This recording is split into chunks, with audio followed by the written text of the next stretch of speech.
Good morning. We are extremely pleased that you are here. It is good to come together for the purpose of co-creating. Do you agree? Yes. Co-creating at its best. You understand what that means? Here you are in your physical bodies. Yes, you are. But the room is filled with your non-physical counterparts. You are aware? Yes. You are extensions of source energy, and you allow, in varying degrees, that which you really are to flow through you. And that is really what the art of allowing is all about. As you begin to pay attention to the idea of the art of allowing, you begin to discover that nothing is more important than the way that you feel, because the way you feel is your personal guidance. It's your personal indicator of what you are doing right now, which is where all of your power is. Your power to allow or disallow. Your power to be who you really are, or your power to diminish it in some way by giving attention to something that does not agree with who you really are. So what kinds of things would not agree with who you really are? Well, we'll give you a list. If you were to say or think, ponder the idea from your physical perspective, I am not worthy, that would be a thought that would pinch you off, because that thought does not agree. If you were to think a thought, I don't like that person, that thought would pinch you off. Not because you are supposed to like that person, but that if you felt worthy, you would. In other words, when you are in alignment with who you are, it's easy for you to love because you're in alignment with that which is love. So if you find yourself angry, feeling hateful, seeking revenge, if you find yourself in that strong negative emotion, what that always means is that you have found something that you are pondering that is vibrationally so different from who you really are. And that's why it's fun for us. We like to sort of shake things up a little bit by talking to you about how much you love you, because usually you loving you is one of the last things that you try to do on purpose. It's the first thing you do naturally, but it's one of the last things that you try to do on purpose, because almost everybody around you is naturally loving themselves so much more. They find it odd when you love you. They would rather you love them. Sometimes people will say, Abraham, you teach selfishness. And their tone of voice is very accusing, like it's a bad thing for us to do. But we proudly proclaim, yes, we do. We do teach selfishness because we understand that this is a universe that is based on attraction, that it is based on inclusion. We know that every consciousness is attracting unto itself. And so you cannot help but draw to you that which you are. So if you are selfish enough to want to feel good, what are you drawing to yourself? But if you get very valiant and virtuous, and you put yourself last, and you let everything and everyone else be first, you cater to all of their desires until you are suffocated or without your own connection to source, then you can give it all to them, but it won't be much because you'll have nothing to give. Because unless you are selfish enough to care about the way you feel, then you will not be doing a very good job of adjusting your vibration and holding yourself in alignment with the source energy that flows to you naturally. When you do align with the source energy that flows to you naturally, you feel valuable. You feel worthy. You feel light. You feel free. You feel sure-footed. You feel clear-minded. You feel such reserve of well-being that you can pour out your attention and your affection endlessly, and you never run out. You picture a bucket with well-being flowing in the top and well-being running out the bottom. If it runs out the bottom faster than it flows in the top, you don't feel so good. But when you open your valve and you realize that it flows endlessly, And you always have a huge reserve because you are tapped into the source of that which is the reserve of well-being. Then you don't worry about attention that you're giving to others or love that you're giving to others or anything that you're giving to others, because it is always replenished, proportionate to what you are flowing. In fact, that's how it gets into your bucket to begin with. You flow it through your perspective. So, how do you get out of whack? Could you flow too much to someone else? Never. Because when you flow it, it always flows in. It's a valve, it's a fire hose, it's a stream. It's an ocean of well-being flowing to you. You could never use up your reserve. So, what happens when it feels like you've used up your reserve? What happens?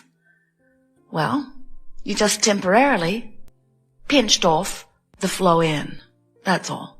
And it's easy to tell you've done it because you don't feel good. So the way you feel is of immense importance, because the way you feel is your indication of what you're doing vibrationally.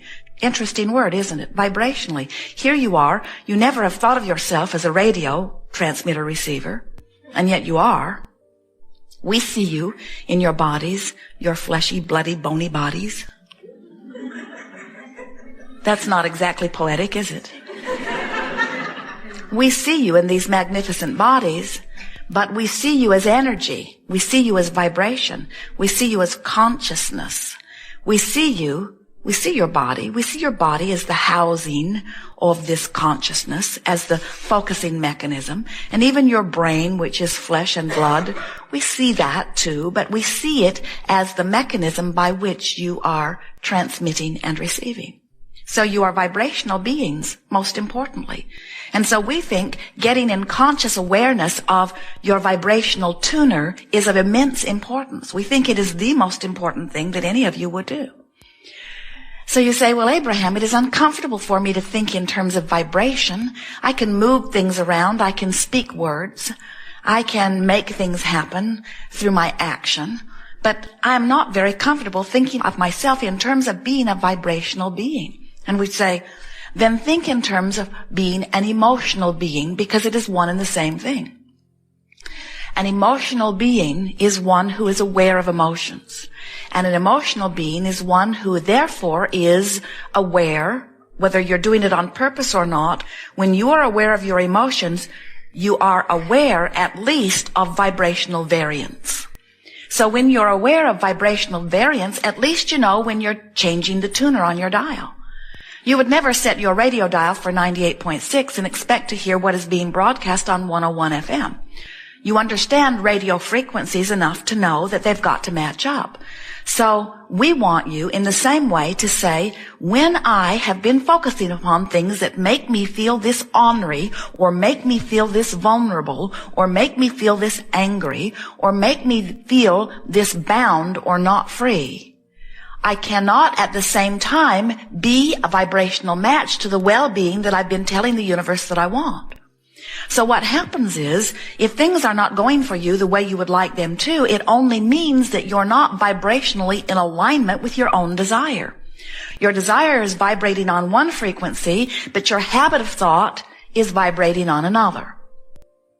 Now you could say desire is on one frequency and belief is on another. That's one way of saying it. Or you could say what I want is on one frequency, but what I notice that I have is on another frequency.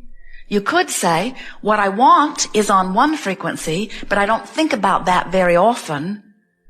What I think about often, which has become my dominant thought, is different from my desire. When I think about my desire, it feels one way. When I notice where I am, it feels another. Getting the sense of this? So when you say, I am an emotional being, and I'm going to begin to take emotional journeys, then what you're saying is, I'm going to start guiding my thought and word and even my action based upon where the idea of it feels, rather than upon any other factors that I've ever considered. In other words, I'm going to start guiding myself emotionally. Now, this is worrisome to some, especially if you've worked not to be emotional, or especially if you have worked particularly hard not to be emotional, meaning you've got control of your emotions, and you're living with people or working with people who are very emotional. Because Sometimes people, when they are given the label, oh, they are an emotional being, there's one now. Sometimes when you are interacting with people who seem to be emotional, what you notice is that they are highly emotional, often in a sort of disconnected way. They are out of control. Their emotions are too close to the surface, you say. And we want to say to you, your emotions are never too close to the surface. The closer to the surface they are, the better. But when you have a handle on your emotions and you are paying attention to them in the early subtle stages, then nothing gets very far out of hand that you don't want to. In other words, we would like you to be an emotional person who feels ecstasy and elation and appreciation and love and joy often. And we would like you to use some of the processes, we'll talk about some of them here today, that would ramp you up to even higher degrees of emotion. Positive emotion. In fact, most of the processes that we've offered to you over time have been offered with the intent of helping you go from some of the higher registries in emotion, like feeling pretty good, to wanting something, believing something, hoping for something, maybe a little pessimism, sometimes a little frustration or overwhelmment, but mostly feeling pretty good. So most of the processes that we've offered you have been intended to help you go from that feeling pretty good a lot of the time to feeling really good all of the time. Now, if you are feeling strong negative emotion much of the time, then most of the processes that we've been offering to you are not a good fit for you because you do not actually have vibrational access to thoughts that feel really good from a place that you've been practicing not feeling really good. In other words, if you are feeling strong negative emotion and you're doing it on a pretty consistent basis, then even though your well-meaning Abraham friends who announce to you on a pretty regular basis that you are the creator of your own reality, and that you should reach for the thought that feels better, you should follow your bliss, the reason that you cannot turn around on a dime and do that is because law of attraction says that that which is likened to itself is drawn. So whatever thoughts you've been practicing and whatever vibration has become the dominant vibration within you on a myriad of subjects, that's where you're going to tune in first. And once you tune in there, of course, things manifest. And that doesn't help much, does it? In other words, it helps when the better it gets, the better it gets, the better it gets, but it doesn't help so well when the worse it gets, the worse it gets, the worse it gets. Because whatever you're focusing upon, you're offering a vibration about. Whatever you're offering a vibration about, you're attracting more of. Whatever you're attracting more of, you are usually giving more attention to. So the spiral sort of takes you in the direction of the strongest current. We have enjoyed this interaction more than words can describe. We have literally taken thought beyond that which it has been before. There was not some big void that we have filled, but we certainly have experienced the satisfaction of conscious motion forward. We like to anticipate what is before you.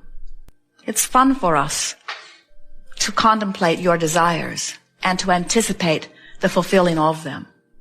It is our wish that you could ease up, be less demanding of yourself, work on that worthy thing, write lists of things that you adore about yourself and others, and practice the art of appreciation.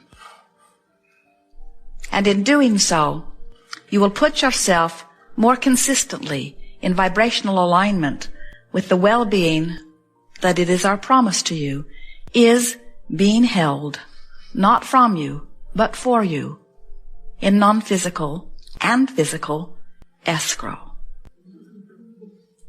You deserve these things that you've been asking for, but you've got to stop worrying about them not being there in order to let them in.